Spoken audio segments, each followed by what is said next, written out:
see if it will. I am going live because I don't have a lot of memory on my phone, and I wanted to come out and just say I love so much. Well, I love my daughters. I love my sons, and right now, I'm not able to speak to my youngest daughter, Shayanna, and okay, it's okay to cry. It's coming from my heart. She's 11, and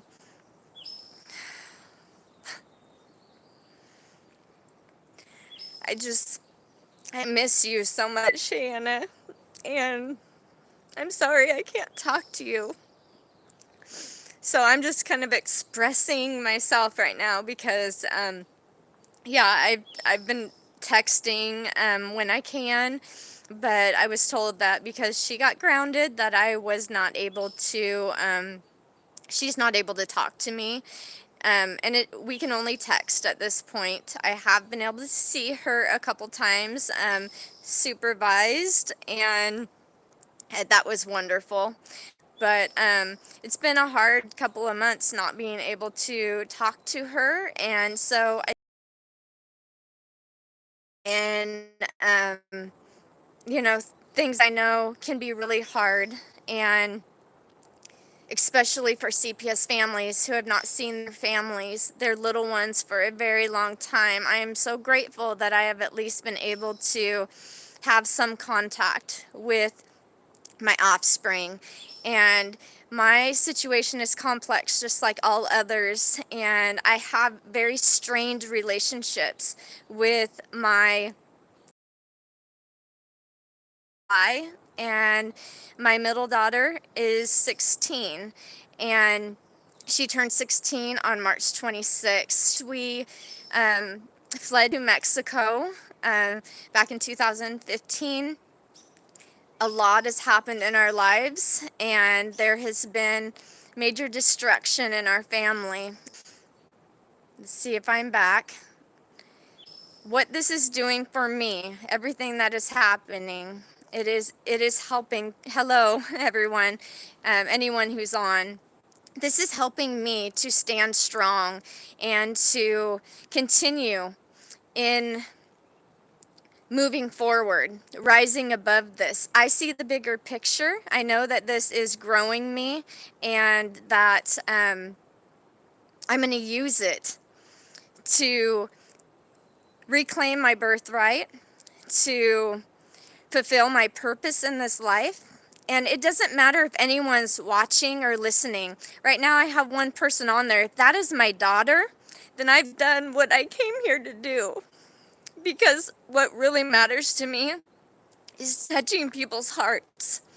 Those people who know that my channel is about that. It is about being authentic, being ourselves, sharing our stories, empowering one another as we empower ourselves, as we know who we are. I know that I am an infinite soul having this temporary human experience. All of this will be gone in the blink of an eye. There is so much more, and I see the world through different lenses now. My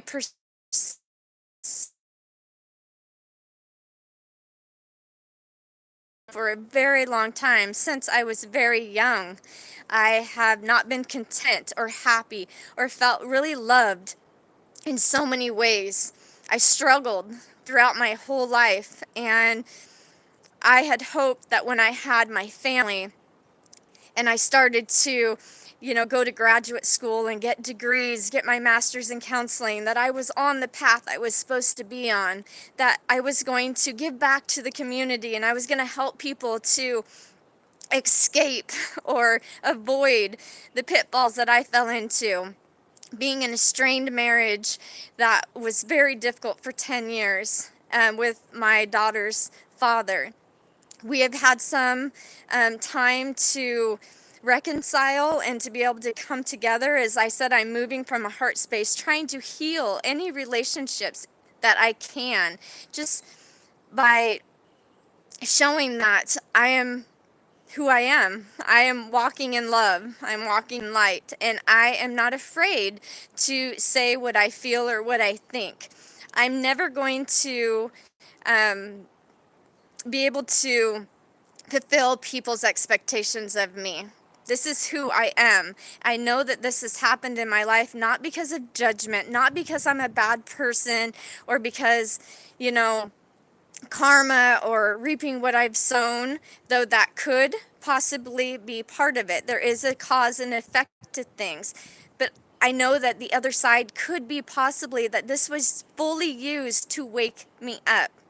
I think it's a little bit of everything. I think that, you know, there's been things in my life that I have, you know, chosen to do that has brought this karma back. I believe that there's things in my family that has been played out in my own life, and I take responsibility for my actions. I take responsibility for who I am and for living in the now. I'm not going to continue to live in the past. And so I stand here right now today speaking to my youngest daughter, Shay, saying I love you. And I'm speaking to you because she's been the one who's reached out to me the most, and it seems like she wants to hear from me. And I love all of my daughters and my two sons the same. I really do.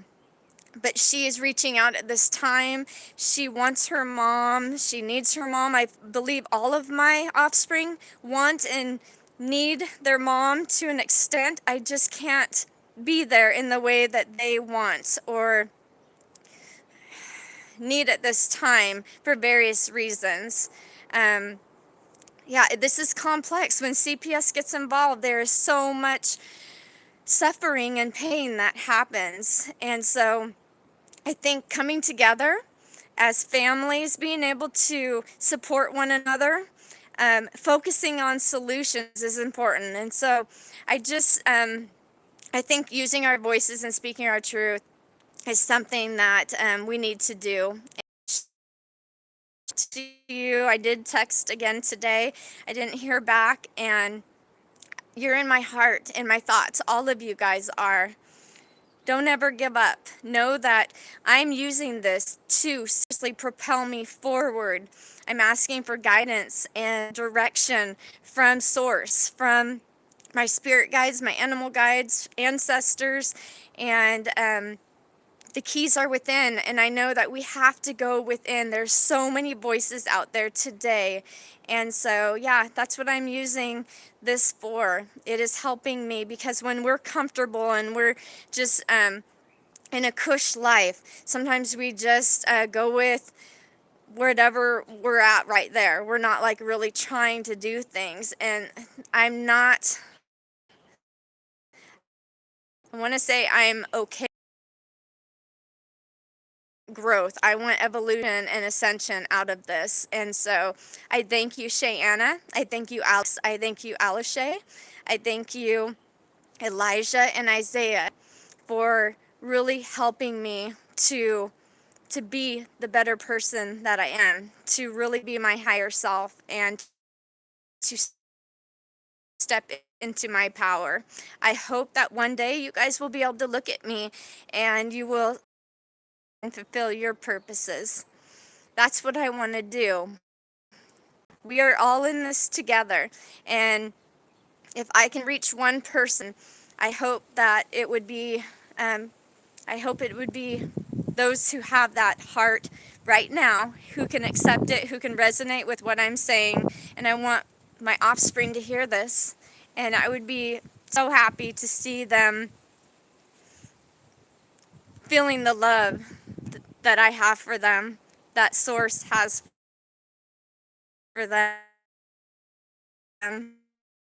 This world can throw you around if you allow it to. Let's stand in our power. So Shay, I'm just coming on to say I love you. It's hard sometimes for me to do lives because I'm not really used to it. And I just, if I here and just say I love you, I love you, I love you, I love you, I love you. And if Alex was talking to me, you know, as I love you all unconditionally. So I would say it to Isaiah, to Elijah, who I am able to see more than my daughters because, yeah, they're separated. My sons from this marriage are with my husband's or partner's parents, and my daughters are with my ex. And, all of this caused my current relationship, and there's been a struggle in each of our lives. We've each had to really take a look at our lives, and sometimes it feels really lonely, but we aren't alone. I just want to let you guys know, you are not alone. We're in this together. And to be able to just see it in my face, and yeah, that's what I wanted to do. So that's what this video is about. For all those who have not seen and talked to their little ones in I don't know how long, my heart goes out to you, because it's hard enough when it's been 2 months for me, and I can't imagine having years and years go by not even knowing where our little ones are in a foster care system, or knowing they're being abused and neglected. Let us raise up our vibrations and let us come out of this as one, because we are one. And it is fear and hatred and depression and anxiety that keeps us stuck. So the key is to step back, go within, to raise up our vibrations, and on the higher level to come out of this. We won't be touched in those places where we reclaim our birthrights on a higher spiritual level. I love you guys. Namaste.